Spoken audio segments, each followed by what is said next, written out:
have on this matchup? Well, there are some differences going in here. Number one, Blake's not there, right? But Doc and Austin Rivers are still there, and that's going to mean something, I think, to Chris Paul. And I think what this really is about more than anything, Stephen A. Smith, is Chris Paul walking a fine line with his emotions. Look, there's no punk in Chris Paul, and he's not under any circumstances going to let someone come off on him. But he also has to be careful here to show enough maturity, which I don't think was on display last time, where he can show the kind of leadership to display to his team, we have our eyes on the prize.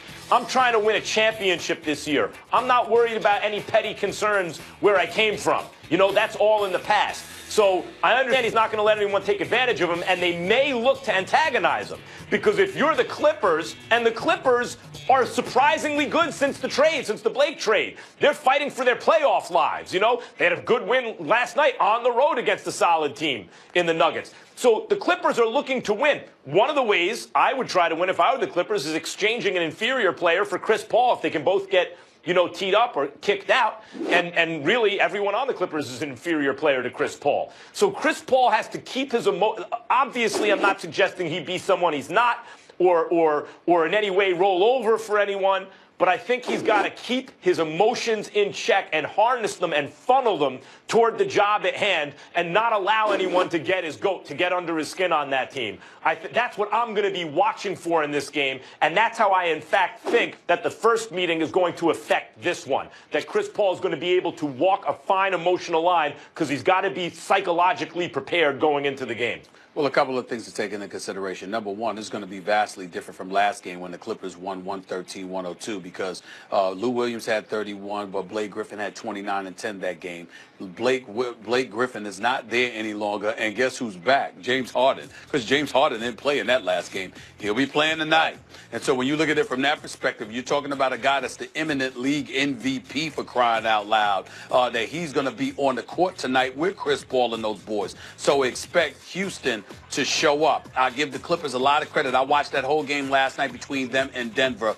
They were down 19 with a little over 4 minutes left in the third and came back with their second unit. So I give Doc Rivers and the Clippers a lot of credit. But this is a different beast. This ain't Denver. This is Houston, and this ain't Gary Harris, you know, or Djokovic. This is James Harden. And so I think it's going to be different under that premise. The fact that James Harden is back, he'll be playing, and the likelihood is that you're going to stomp the Clippers because of it, I think will leave Chris Paul and those boys in a better mood. And they will take out their ire, their frustration, their disgust, their animus, or whatever the case may be, on Austin Rivers on the court as opposed to off of it. But getting back to Chris Paul, here's the reality of the situation. Chris Paul is one of the great basketball ambassadors. He's a star guard, one of the greatest point guards I've ever seen, to be quite honest with you. He's just special, and we're seeing Houston benefit tremendously because of it. When I got on Chris Paul about it on January 15th, I'm not wavering from that position one bit, and it's the reason why I hold him far more accountable than anybody else. You are the president of the Players Association. You are a leader. I don't give a damn about that report that was out talking about it was just Trevor Ariza or somebody trying to get in the locker room. You had people come through the back entrance where you don't have to come outside to get in. There was a back way into the Clippers locker room. I'm saying everybody doesn't know that. Chris Paul knew that. He's the former Clipper. He had something to do with that. The players that tried to get in through the front.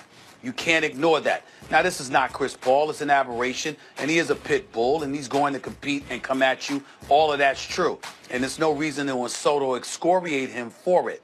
But you cannot give him a pass in that regard. You're absolutely right, Max. He has to control himself, and it's more important. Let's put it to you this way. We can't hold Chris Paul accountable like he's just another player. He's not just another player. Even if he's a star, he's not just another star. He's the president of the Players Association. You cannot be involved in anything like that ever again. Well, and I appreciate that point, Stephen A.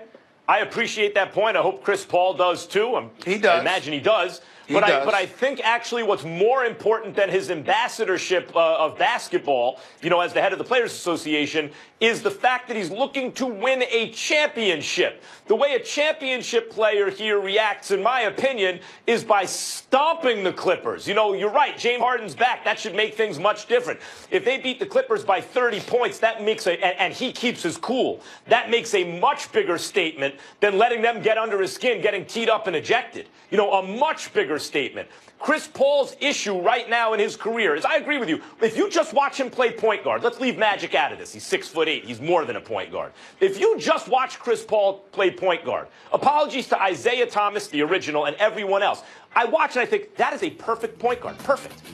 That's exactly how a point guard, at least, I know the game has changed. Maybe nowadays Steph Curry is or whoever else. But time was, you were supposed to play point guard exactly like Chris Paul. And he's a leader, and he's tough, and he's fiery, and he's intense, and yet he's never been to a conference finals. Like, that will dog him the rest of his life, if he's as competitive as he is, if he doesn't get this together. He's on a team that should, at minimum, make the conference finals. He's got a crime partner in James Harden, who, as you said, is likely to win league MVP. He's got to keep his eyes on the prize, which is winning a championship, not getting even, or because, Stephen A., people can say whatever they want. Why did that go down like that? I don't care what anyone says. He had hard feelings about Doc Rivers and that organization.